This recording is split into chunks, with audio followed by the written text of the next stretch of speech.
दोस्तों, आज ज़रा सोचिए कि पहले एपिसोड में हम बागेश्वर वाले बाबा यानी पंडित धीरेंद्र शास्त्री के बारे में कुछ सोच विचार करेंगे। क्या उनके द्वारा आयोजित कार्यक्रमों में लोगों के बारे में पहले से उनकी बीमारियों के बारे में या उनकी समस्याओं के बारे में लिखा जाना और वह सत्य निकलना, क्या यह एक ढोंग है या सच में ही ऐसी कोई शक्ति बागेश्वर वाले बाबा के पास है? हमारे देश में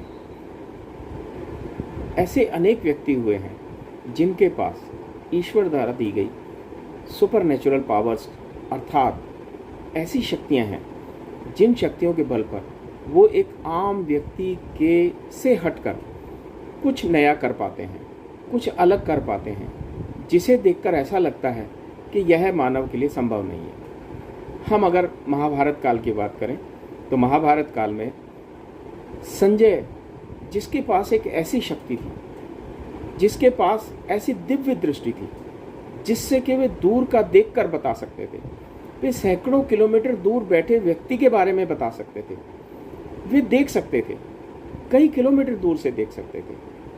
और यह हमारे महाभारत में बड़ा साफ साफ लिखा गया है। कुरुक्षेत्र के युद्ध की सारा विवरण उन्होंने धृतराष्ट्र को कई सैकड़ों किलोमीटर दूर बैठे हुए भी देखकर बता दिया था कि युद्ध के स्थल में क्या हो रहा है। क्या यह केवल काल्पनिक है या हम इस पर विश्वास कर सकते हैं कि संजय ने जो कहा वो बिल्कुल सही था? चलिए, हो सकता है हम में से कुछ लोग ये कहें कि यह एक काल्पनिक कथा है। हम थोड़ा आगे बढ़ते हैं। हम ऐसे व्यक्तियों के बारे में बात करते हैं जो व्यक्ति अभी हाल ही में प्रसिद्ध हुए हैं, पिछले कुछ 100 साल के अंदर अंदर। हम अगर बात करें तो हमारे भारत में एक गणितज्ञ हुए हैं रामानुजन।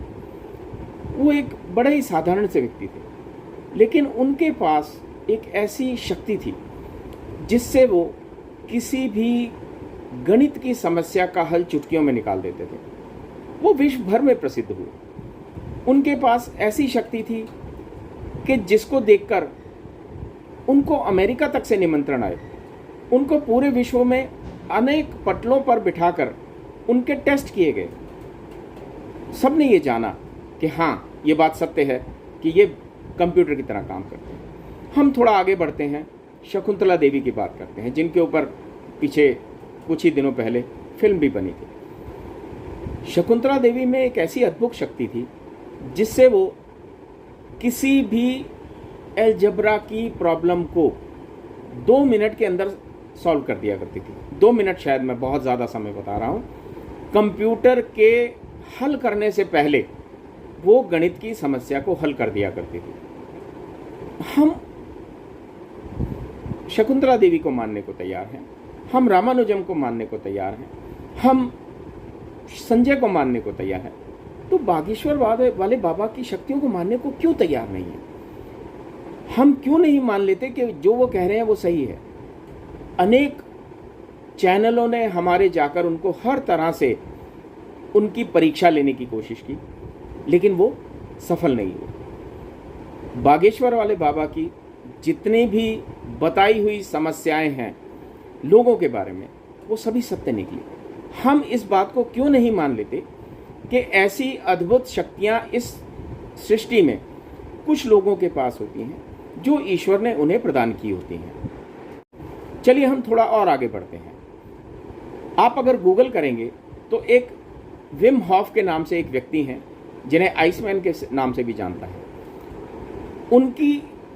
उनके अंदर एक ऐसी अद्भुत शक्ति है जिसने वैज्ञानिकों को परेशान कर रखा है, जो किसी आम इंसान के पास नहीं हो सकती। उनके अंदर ऐसी शक्ति है कि वे अपने आप को बिना कपड़ों के बर्फ के अंदर ढक कर कई घंटों तक रख सकते हैं, और ऐसा करने पर उनका शरीर का तापमान मात्र लेश मात्र भी न बढ़ता है न घटता है। इस चीज ने वैज्ञानिकों को बहुत परेशान कर रखा है। ऐसा किसी आम व्यक्ति के साथ कैसे हो सकता है? हम आगे बात करते हैं। हमारे ही देश के एक और व्यक्ति हैं प्रहलाद जानी। उनके बारे में आपको जानकर यह हैरानगी होगी कि उन्होंने सन 1940 के बाद एक भी अन्न का दाना ग्रहण नहीं किया है। उन्होंने कोई खाना नहीं खाया पिछले इतने सालों से। जब उनको परीक्षण के लिए 10 दिनों के लिए एक कमरे में बंद किया गया तो ये पाया गया कि जिस स्वस्थ हालत में वो कमरे में घुसे थे, उसी स्वस्थ हालत में वो कमरे से बाहर आए 10 दिनों बाद। मलेशिया के एक व्यक्ति हैं राधा कृष्ण वेलू, उन्हें टूथ किंग के नाम से भी जाना जाता है। उनके दांतों में ऐसी अद्भुत शक्ति है जिससे वो किसी ट्रेन को भी रस्सी के द्वारा अपने दांतों में रस्सी को पकड़कर वो ट्रेन को खींच सकते हैं। क्या यह संभव है किसी भी आम इंसान के लिए? नहीं, ये एक ऐसी शक्ति है जो ईश्वर द्वारा उन्हें दी गई है। रशिया की एक लड़की है नताशा देमकिना। उनके पास एक ऐसी अद्भुत शक्ति है कि वो किसी भी इंसान के त्वचा के अंदर, शरीर के अंदर झांक सकती हैं। यानी आप ये मान सकते हैं कि उनमें अल्ट्रासाउंड करने की शक्ति है, उनमें एक्सरे करने की शक्ति है। क्या यह किसी भी आम इंसान के बारे में आप सोच सकते हैं कि वो ऐसा कर सकता है? नहीं। लेकिन हम जितने भी तर्क देने वाले व्यक्ति हैं उनके बारे में अगर बात करें तो वो इन सब बातों को मानने को तैयार हैं कि ऐसे लोगों की शक्तियां हैं और यह प्रमाण भी है इन सब के। तो फिर आप बागेश्वर वाले बाबा के बारे में ऐसा कैसे सोच सकते हैं कि उनमें कोई ऐसी अद्भुत शक्ति नहीं हो सकती? ज़रा एक बार इस बात पर सोचिएगा, विचार कीजिएगा। नमस्कार।